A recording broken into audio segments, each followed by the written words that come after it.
Hello and welcome to Parents Little Helper, all about managing parent stress in lockdowns. This is brought to you by Totally Awesome, and we've got snackable pieces of content for maintaining your humanity, your sanity, and family relationships. And if you are wondering who we are, basically at Totally Awesome, we clear away online risks and build reliable paths that allow young kids and teens to safely explore their curiosities online. And along the way, we invite a select set of brands to join the journey, and together we engage with children in a fun and responsible way. We recognised the challenges experienced by families during this really difficult time with in and out of lockdowns, and we really just wanted to provide some support for this difficult time, which is kind of where I come into things. So my name is Abel, and I am a paediatric psychologist, and I'm the resident psychologist at Totally Awesome. And my role is really about helping us maintain the responsible and ethical nature of what we do. And so it's almost second nature for me to be able to share some tips from my psychological background for parents. So let's, in our bite-sized piece of parenting wisdom today, firstly talk about the impact that COVID has had on us as parents. We will talk about how stress impacts us, some small changes that we can make to improve our well-being during this time. And we'll also talk about how we can actually implement some effective strategies for managing lockdowns and parenting.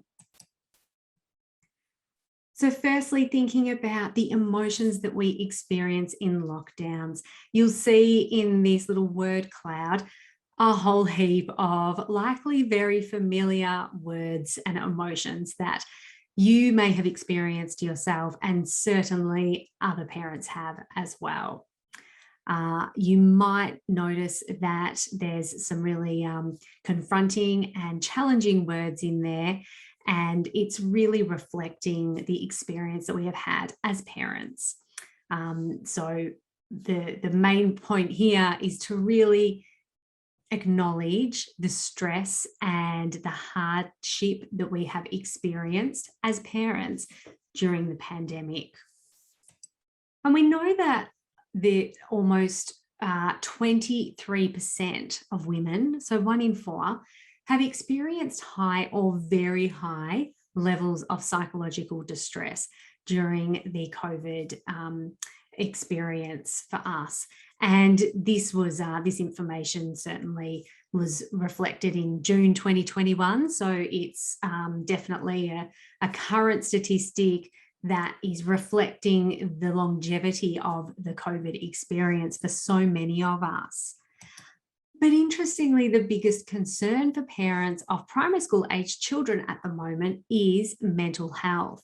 And the Insights family provided this information with data from Australia over the 6-month period ending in the start of September 2021. So again, showing where we're at after this sort of quite prolonged experience that COVID has been providing us. The really important thing to consider here is that this is a normal response to an abnormal situation. So it is very normal for us to be experiencing that multitude of emotions on that word cloud earlier. It's normal for our children to be stressed, and it's normal for us to be worried about their mental health. This is a very unusual situation, and this is a very normal response to that. So let's start by thinking about stress and our bodies. So you might be familiar with the old fight, flight, or freeze phrase. And this is about what our body does when we are presented with a potential threat. Now, we have a vagus nerve in our body, and this is part of our central nervous system that is a part of our body that can actually cancel out that fight, flight, freeze mode when we do perceive a threat. So the fight, flight, freeze response that our body has, it elevates our cortisol levels. And our body actually wasn't designed to have such an increased level of cortisol for an extended period of time. So it's safe to assume that a lot of us have had that increased cortisol level due to the stress from the COVID pandemic. And we're looking at the time of recording of about 18 months or so. That is a very long time. And our bodies were just not designed to be able to manage that. So this can actually lead to health concerns, in terms of inflammation in our organs, stroke, high blood pressure, weight gain. So we really need to provide an opportunity for our body to respond a little bit better to the stress. And that is all about rest. So our body needs rest. And the vagus nerve can actually, the more we exercise it and provide an opportunity for our body to rest, that will allow our body to have a better response to stress. So looking at things like non-screen activities. So anything you enjoy that's not a screen is going to allow the vagus nerve an opportunity to do what it needs to do and allow your body to rest. Things like breathing, slowing it down. Breathe in for a count of 5, hold it, and exhale for a count of 10. When we do that and ensure our rib cage and our abdomen are expanding, that is allowing our central nervous system to do what it also needs to do. I also talk about cold water, really being able to activate that vagus nerve. So remember, the more we're activating it, the more it's able to respond better to stress for us. And there's also research looking at our diet and what we're eating in terms of fiber and things like that, and also laughter. So all of these things will help our body respond better to stress. So it's a proactive way for us to be managing our stress. But a really big part about managing stress is mindset. Now, meditation is actually a proven evidence-based way that we can reduce our stress. You can embed this into your routine. You can involve the kids just to make sure that you can actually have time to do it.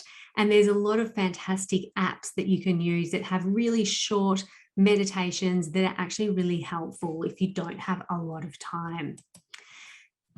Another thing in terms of our mindset is about acceptance. So accepting that we're not going to be able to perform to our usual high standards.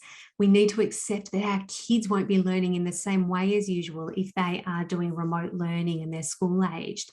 But it is okay, and everyone's in the same boat. So we don't want to be putting extra pressure on ourselves and on our children. Now, there's ways that we can manage stress in the lockdown life.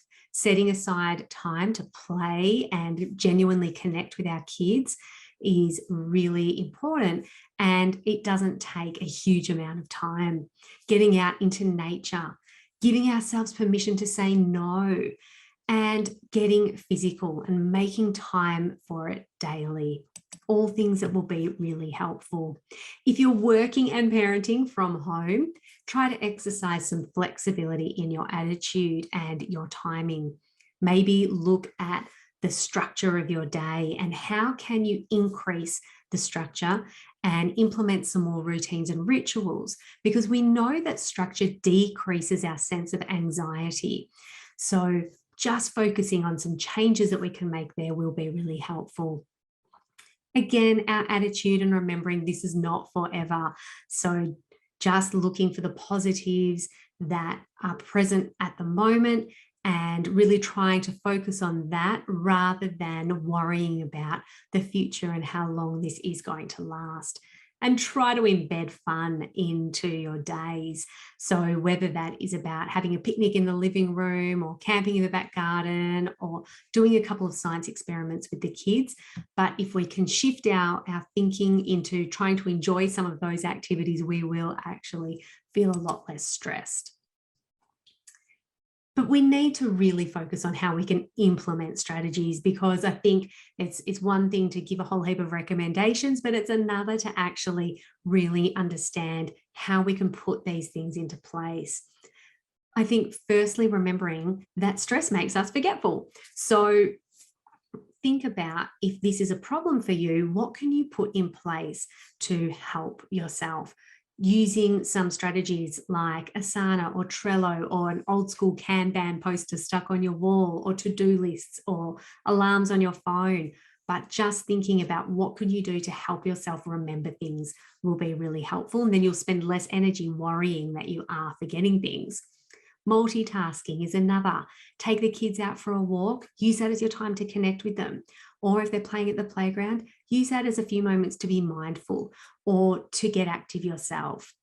If you're worried about your child's learning, speak to the school, have a chat to them, talk to them about how the curriculum or the structure of the day can be changed to suit your child's needs and your needs as a family. Try using something like a Google Nest or another kind of device to set alarms for your kids so that they can remember all of their Google Meets or their Zoom classes, and be a little bit more independent. So you can set alarms on those types of devices, or even on the phones or the iPads, and that can help your kids remember what they need to do without relying on you if you are in meetings and otherwise occupied. If the household sounds drive you mad like they do with me, get yourself some headphones, plug in some music.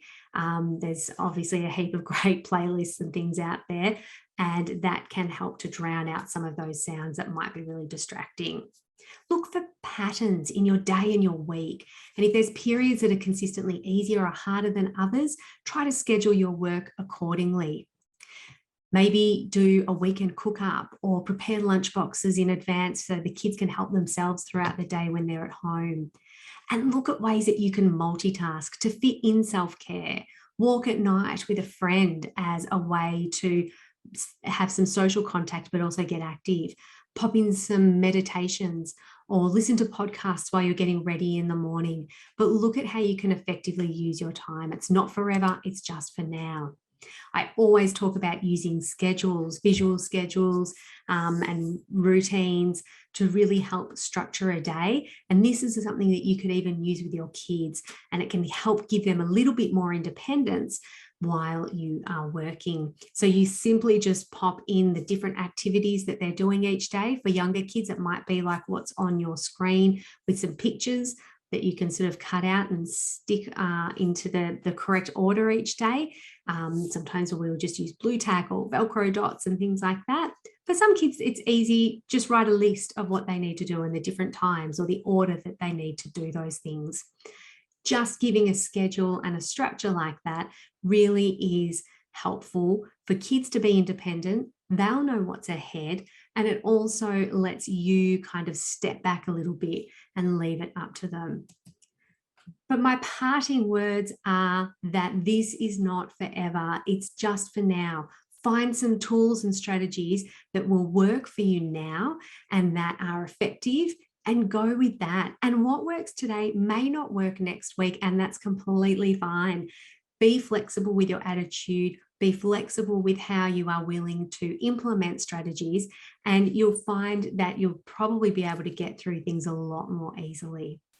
So thank you so much for tuning in and having a listen. And I really hope that there are some valuable tips here that may be able to help you get through these tricky times.